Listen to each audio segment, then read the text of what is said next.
ప్రియమైన 10th class board exam SSC exams రాయబోయే 10th class students అందరికీ all the best. 10th class board exams మంచిగా రాయాలి.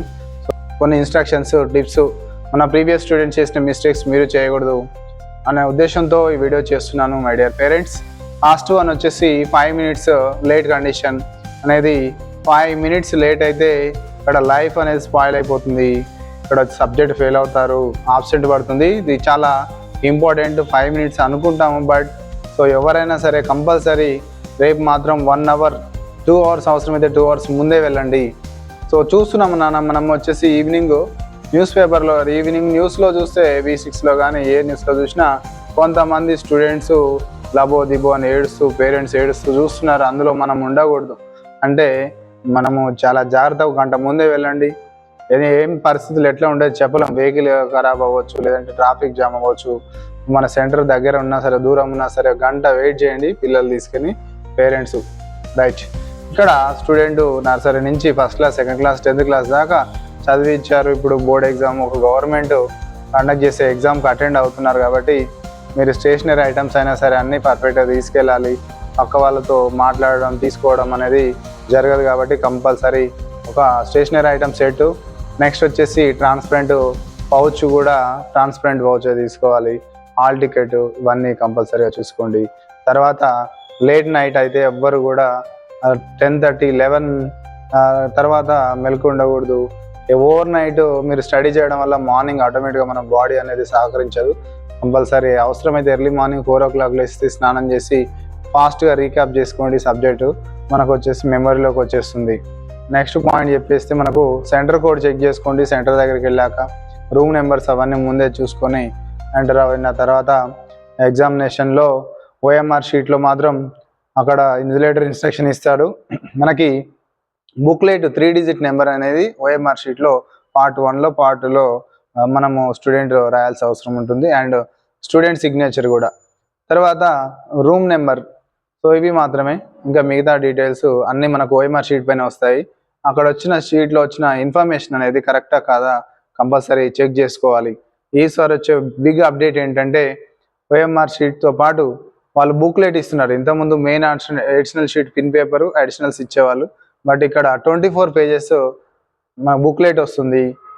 So అక్కడ మీకు ఆన్సర్ సరిపోయేటట్టు ఎంత సరిపోతుందో అంతవరకే మనకు రాయాల్సిన అవసరం ఉంది. మీరు ఎక్కువ అన్వాంటెడ్గా ఆన్సర్ రాస్తే అక్కడ వచ్చే స్పేస్ ఉండదు. లాంగ్ క్వశ్చన్ స్పేస్ లేదనుకోండి, అడిషనల్ సీట్స్ అయితే ఇవ్వరనే ఇన్స్ట్రక్షన్ ముందుగానే ఇచ్చారు. కాబట్టి చూసుకొని ఆన్సర్ అనేది ఎక్కువ రాయకుండా, తక్కువ రాయకుండా, స్పేస్ వదిలేయకుండా, అలా ఒక లైన్ వదిలేసి ఇంకో లైన్ రాయకుండా పిల్లలు లాస్ అవ్వకుండా జాగ్రత్త చూడండి. ఈసారి మిస్టేక్ అనేది జరగకూడదు. తర్వాత ఆన్సర్స్ రాసేటప్పుడు తప్పులు రాయకుండా first 2 pages good impression is first impression is good impression అన్నట్టు ఫస్టే మనం తప్పులు రాయకుండా ఫస్ట్ మంచి క్వశ్చన్స్, వచ్చిన క్వశ్చన్స్ స్టార్ట్ చేస్తే బెటరు. ఇంకా నెక్స్ట్ వచ్చేసి question paper first half an hour అనేది ఎవరైనా సరే కొంచెం స్లో అవుతారు.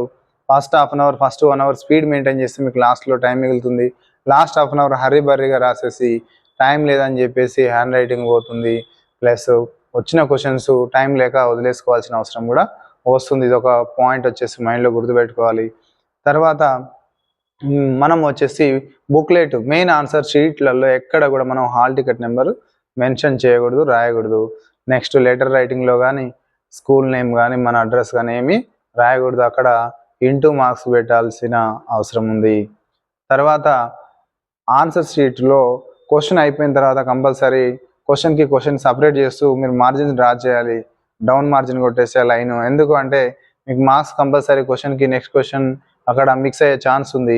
సపరేట్గా మార్క్స్ పడాలంటే కంపల్సరీ మీరు ఎలాంటి స్కెచెస్ యూజ్ చేయొద్దు.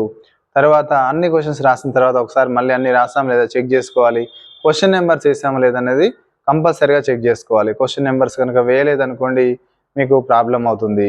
క్వశ్చన్ నెంబర్ వేయకపోతే అక్కడ ఆన్సరు ఏ క్వశ్చన్కి మీరు ఆన్సర్ రాశారనేది అక్కడ ఆన్సర్ స్క్రిప్ట్ కరెక్షన్ చేసే ఆ పర్సన్కి తెలియదు కాబట్టి మీరు కంపల్సరీ మెన్షన్ చేయాల్సిన అవసరం ఉంది. తర్వాత వచ్చేసి ఏమైనా మిస్టేక్స్ ఏమైనా కరెక్షన్స్ ఉంటే మాత్రం జస్ట్ పెన్సిల్తో బ్రాకెట్లో పెట్టేసేయండి. బట్ దాన్ని మనం వచ్చేసి స్క్రంబుల్ వచ్చేసి చేయొద్దు, స్క్రిబుల్ చేయొద్దు, కట్ చేయకూడదు. సో మనకి మొత్తానికి పేపర్ కరెక్షన్ చేసే పర్సన్కి మనము గుడ్ థింగ్ అంటే గుడ్ విల్ కలిగించాలా. సో ఇరిటేషన్ లేకుండా నీట్గా హ్యాండ్ రైటింగ్ రాసి తప్పు లేకుండా మెయిన్ పాయింట్స్ మాత్రం కోటెడ్ పాయింట్స్లో అండర్లైన్ చేసి కోటెడ్స్లో పెట్టి స్కేల్తో మనం అండర్లైన్ చేస్తే మీరు ఎన్ని పేరాస్ రాసినా అందులో మీరు మెయిన్ పాయింట్ కనుక మీరు అండర్లైన్ చేస్తే కంపల్సరిగా మీకు గుడ్ విల్ అనేది ఉంటుంది. ఆ అండర్లైన్ చేసిన పాయింట్ చదివి మంచిగా వ్యాలిడ్గా ఉంటే అక్కడనే ఫుల్ మార్క్స్ వేసేసుకొని నెక్స్ట్కి వెళ్ళిపోతాడు. సో నెక్స్ట్ వచ్చేసి ఎర్లీ మార్నింగ్ మీరు తీసుకునే ఫుడ్ చాలా ఇంపార్టెంట్. అవుట్ సైడ్ ఫుడ్ తీసుకోవద్దు, ఇంట్లోనే ఫుడ్ సాఫ్ట్ ఫుడ్ ఇడ్లీ కానీ తినండి. మీకు ఏమన్నా హెల్త్ ప్రాబ్లం అయితే ఫుడ్ ఇన్ఫెక్షన్ అయితే మళ్ళీ ప్రాబ్లం అవుతుంది. సో ఇవన్నీ జాగ్రత్తలు తీసుకోవాలి. So parent and student. So ఇవి నాన్న. సో అందరికీ all the best Telugu exam and అన్ని ఎగ్జామ్స్ రాసే మై డియర్ స్టూడెంట్స్. మంచిగా ఎగ్జామ్ మంచిగా రాయండి. ఎలాంటి కంగారు అవసరం లేదు. మీరు అనుకున్న దానికన్నా మంచిగానే వస్తుంది పేపర్ వచ్చేస్తుంది. ఇన్ని రోజులు హార్డ్ వర్క్ చేశారు, కంపల్సరీ సక్సెస్ అవుతారు.